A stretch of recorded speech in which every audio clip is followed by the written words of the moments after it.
We're so happy to have Arielle Hope here today, the star of Totem Chaser. In Totem Chaser, she plays the role of Dr. Valentine. Yes. Arielle, tell us, please, about Dr. Valentine. Who is Dr. Valentine? Dr. Valentine is this, I don't know if it's, what should I say, a witch, or just an evil woman. I don't think it's really that. She is the servant, basically, of this demon that she's trying to satisfy with certain conditions to bring back basically hell on earth. And so she can she's been trying to find this totem chaser. She's been trying to find this totem for a really long time. Well, she has the totem, but she's looking for an amulet that can sort of activate it and sacrifice people and then bring back hell on earth. And she finally finds the amulet, and so she invites this paranormal investigation team over to her house, which is very spooky and full of haunted books and stuff.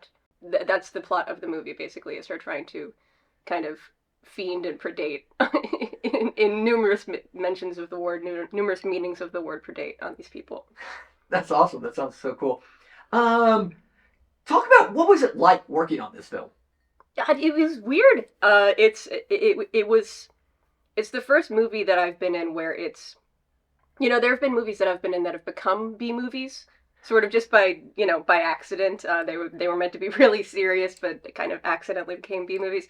This, going into it, we knew was meant to be this kind of cult horror B movie, kind of goofy, over the top thing, and that was very new for me. So working on the movie, it was hard to fight against my more serious acting inclinations and try and let myself be more over the top, if that makes any sense, because a lot of film is about subtlety and micro expressions, and this is just like flamboyant and crazy and all over the place.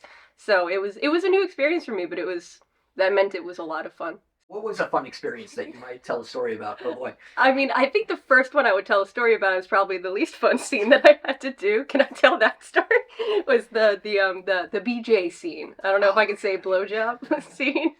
Where I had known Marcavius for a couple days, but I didn't feel like I knew him that well to be just directly, at least it wasn't real, but like I was directly in his crotch making slurping sounds. So but if I was to tell a story, it would be about that, and then the spitting into the jar. It was a lot. That's a lot of scene.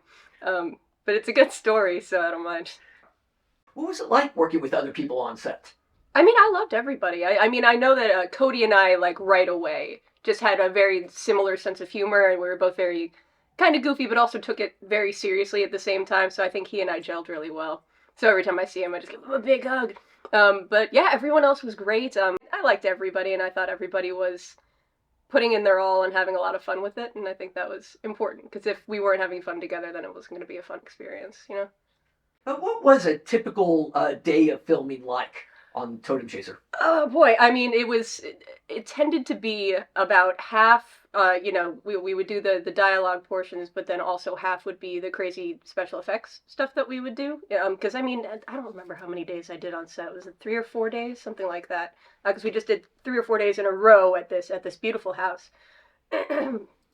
And so, we would do the dialogue, and we would do the dramatic stuff, and just the normal movie stuff, and then the rest of it would be, okay, we need to get all of this blood in his face, and then we need to clean him off, and we have to do it again, and it was just like all of that kind of stuff. So, a lot of time was taken to make the special effects not only look good, but also look kind of over the top and bewildering, and so, that took a fair amount of time, and it was not a concern, but it was a priority. We wanted it to look a certain way, then George wanted it to look a certain way, so yeah. It was wild. I mean, it was so much black. I remember coming home at the end of the day, because sometimes I wouldn't take it off before I left, and I would just have like raccoon eyes and just like smudged, very dark lipstick. All of it. I looked a mess. I have some pictures of this somewhere on my phone.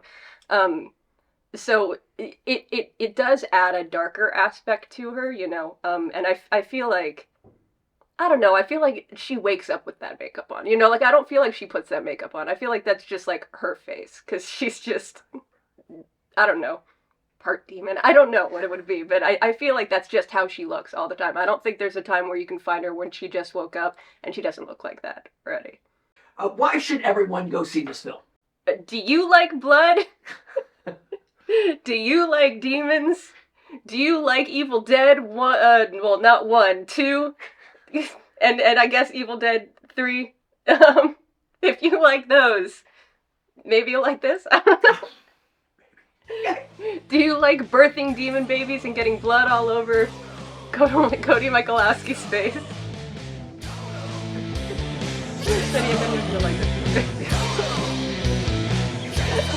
this.